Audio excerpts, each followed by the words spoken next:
రూ. 10 విలువ చేయని కోవా బండ్లో కల్తీ ఉండదా? ఎవరు చెప్పాడు? ఈ వీడియో పూర్తిగా చూసి మాత్రమే కామెంట్ చేయండి. ముందుగా నోరు పారు చేసుకోవద్దు. పాలకోవలోనే కాదు, నువ్వు తినే ప్రతి ఒక్క ఐటమ్ లో కల్తీ ఉంటుంది. ఫర్ ఎగ్జాంపుల్, రూ. 180 ఉన్న శనగిత్తనాలు రూ. 150 శనగ నూనె. ఇందులో కల్తీ లేదంటారా? సరే, మనం వాడే పప్పు దినుసుల్లో కల్తీ లేదంటారా? ఎందులో కల్తీ లేదండి? రూపాయలకి 4 పూరీలు ఇచ్చే పానీపూరి బండిలో కల్తీ లేదంటారా? ఎక్కడ లేదు. ప్రతి ఒక్క దాంట్లో కల్తీ ఉంది. అక్కడికి వెళ్ళి వాడు ఏం మతవాడైనా సరే వాడి దగ్గరికి వెళ్ళి క్వశ్చన్లు అడుగుతున్నారు కదా మీరు.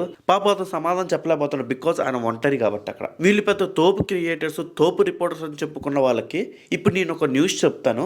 ఆ న్యూస్ లో తప్పు చేసిన వాడి దగ్గరికి వెళ్ళి మైక్ పెట్టి అడిగే దమ్ము ఉంటే ఇంకోసారి ఇలాంటి వీడియోస్ చేయండి. ఇప్పుడు స్క్రీన్ మీద ఒక ఫోటో కనబడుతుందిగా, వాడు ఒక పెద్ద మల్టీ మిలీనియర్ కొడుకు. బాగా డబ్బు ఉంది వాడికి. అదే అహంకారంతో వాడు ఏం చేశాడు, రోడ్డు మీద కారు వేసుకొని వెళ్ళి అమాయకులు 6 చంపేశాడు. వాడు మళ్ళీ హిందువే. మళ్ళీ చెప్తున్నా, ఇక్కడ కులము మతం ఉండదు. వాడు ఏ కారు వేసుకుని ఇల్లు గుద్దాడో ఆ కారు విలువ ఎంతో తెలుసా? 2-3 కోట్లు ఉంటుంది. కారు పేరు లంబోర్గిని. కోర్టు వాడికి శిక్ష విధించిందో తెలుసా? వాడు తప్పు చేయలేదని. కేవలం రూ. 20,000 జరిమానా కట్టి వెళ్ళిపోమని చెప్పింది. పొద్దున్న అరెస్ట్ చేశారు, సాయంత్రానికి బెయిల్ వచ్చింది. వాడు మొగోళ్ళ బయటకు వచ్చాడు.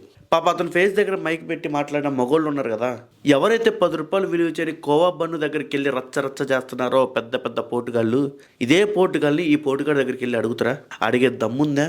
మొగోళ్ళు అయితే అడగండి. సో దీనిపైన మీ అభిప్రాయాన్ని కామెంట్ బాక్స్లో కామెంట్ చేయండి.